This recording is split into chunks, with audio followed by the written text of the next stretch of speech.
بلاول بھٹو زرداری اس case میں ماخوذ ہیں۔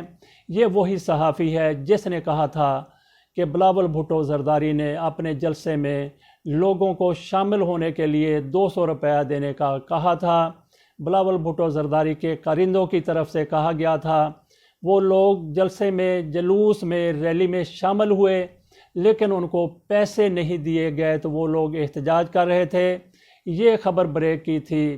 عزیز میمن نے عزیز میمن کو بڑی بے دردی کے ساتھ تشدد کر کے ہلاک کر دیا گیا۔ اس وقت قاضی فائز عیسیٰ کی یکجہتی، ہمدردی وہ کہاں گئی تھی؟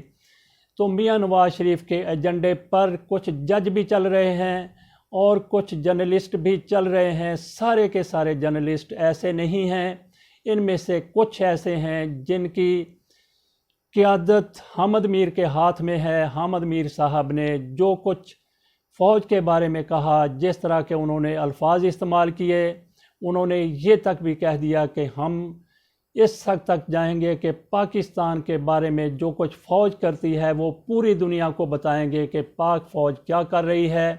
آسماں شرازی کی طرف سے بھی یہی کہا گیا، اور پھر منیز جہانگیر جو بیٹی ہیں آسماں جہانگیر کی، ان کی طرف سے مزید شدت کے ساتھ کہا گیا۔ انہوں نے کہا کہ ہم آرٹیکل 90 پر لعنت بھیجتے ہیں۔ آرٹیکل 90 میں کیا کہا گیا ہے؟ آرٹیکل 90 میں یہ کہا گیا ہے کہ آزادی اظہار ایک حد تک ہے، آپ کن معاملوں میں آزادی اظہار کا حق استعمال کر سکتے ہیں، کن میں نہیں کر سکتے۔ اس میں یہ کہا گیا ہے آرٹیکل میں کہ آپ پاک فوج کے خلاف بات نہیں کر سکتے، آپ عدلیہ کے حوالے سے باتیں نہیں کر سکتے، ان کی مخالفت میں بات نہیں کر سکتے، اور اس کے ساتھ یہ بھی کہا گیا ہے کہ آپ اسلامی قوانین کو اسلام کے حوالے سے بھی آپ تنقید نہیں کر سکتے۔ تو اس لڑکی نے، منیز جہانگیر نے، اس آرٹیکل پر بھی لعنت بھیج دی ہے۔ اگر کوئی اور ہوتا تو ان چیزوں کو دیکھتے ہوئے، آئین کو میں یہی نہیں کہتا کہ ایک مقدس دستاویز ہے، لیکن آئین کی جن شقوں میں اسلام کی بات کی گئی ہے، مذہب کی بات کی گئی ہے، ان کے اوپر ایسے الفاظ استعمال کرنا، اس پہ پھر علماء دین جو علماء سو نہیں ہیں، جو حق سچ کی بات کرتے ہیں، ان کی طرف ہم دیکھ رہے ہیں کہ وہ اس حوالے سے کیا حکم جاری کرتے ہیں، کیا فتویٰ دیتے ہیں، کیا بات کرتے ہیں۔ تو یہاں پہ پھر آ جائیے کہ حامد میر کی طرف سے سب سے زیادہ فوج کے خلاف باتیں کی گئیں۔ اس حوالے سے ہم نے کل بھی کہا تھا کہ حامد میر کی طرف سے یہ سارا کچھ کیوں کیا گیا۔ ان کو جنرل قمر جاوید باجوہ نے کسی بات پر ڈانٹا تھا، اس حوالے سے ویڈیوز بھی، کئی ویڈیوز منظر عام پر آ چکی ہیں۔ تو ان ویڈیو کو دیکھتے ہوئے حامد میر کی طرف سے یہ رویہ اختیار کیا گیا ہے کہ جنرل قمر جاوید باجوہ نے جب ان کو سارے صحافیوں کے سامنے ڈانٹا، ڈانٹ پلائی، ان کو کہا کہ آپ کو گولی کس نے ماری تھی، آپ کا الزام غلط ہے۔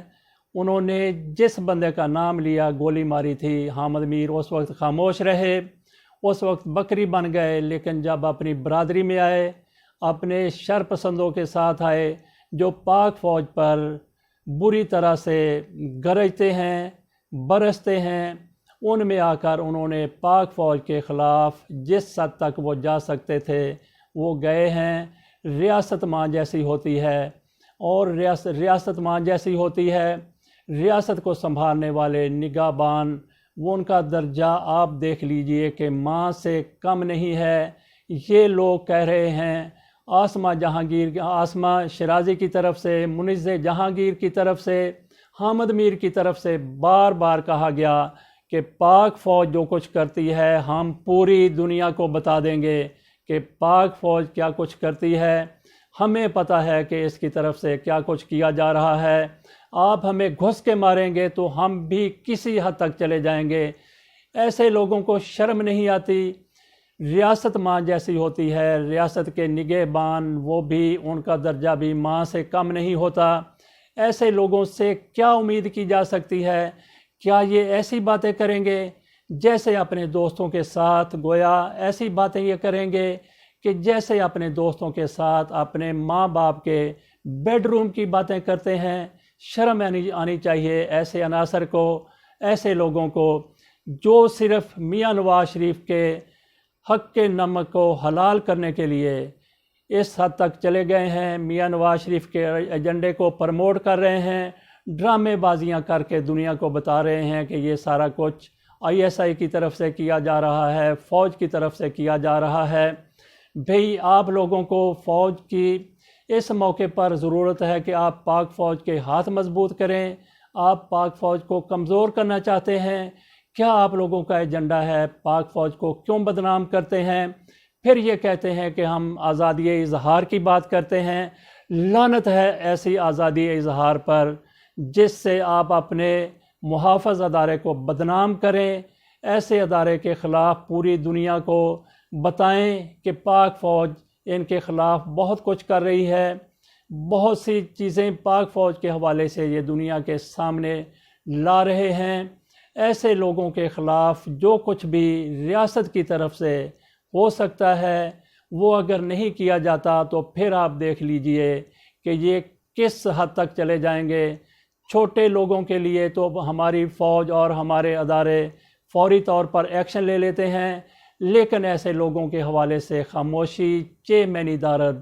کیوں خاموش ہیں؟ کیوں ایسے لوگوں کے خلاف ایکشن نہیں لیا جاتا جو ریاست کے حوالے سے پروپیگنڈا کرتے ہیں اور اس کو آزادی اظہار کا نام دیتے ہیں؟ ہم امید کرتے ہیں کہ پاک فوج کی طرف سے ایسے لوگوں کو اٹھایا تو نہیں جائے گا، لیکن ایسے لوگوں کے خلاف قانونی کارروائی ضرور کی جائے گی۔ ان کو دیکھتے ہوئے جو چھوٹے مچھندر قسم کے لوگ ہیں، جو چھوٹی ذہنیت کے لوگ ہیں، چھوٹی سوچ کے لوگ ہیں، ان کو بھی حوصلہ مل رہا ہے کہ وہ پاکستان کے خلاف زہر افشانی کریں، پاکستان کے خلاف ہرزہ سرائی کریں اور پوری دنیا میں پاکستان کو بدنام کرنے کی سازش کریں۔ ایسی سازشوں کا قلع کما ہونا چاہیے۔ اس کے لیے زیادہ دنوں کی گنجائش نہیں ہے۔ جو کچھ کرنا ہے فوری طور پر کرنا ہے، اور جو بھی کرنا ہے ایسے لوگوں کو صفائی کا موقع ضرور دیا جانا چاہیے تاکہ یہ کل یہ نہ کہہ سکیں کہ ان کے خلاف انتقامی کارروائی ہوئی ہے۔ اس کے ساتھ ہی ہم اجازت چاہیں گے۔ اللہ حافظ۔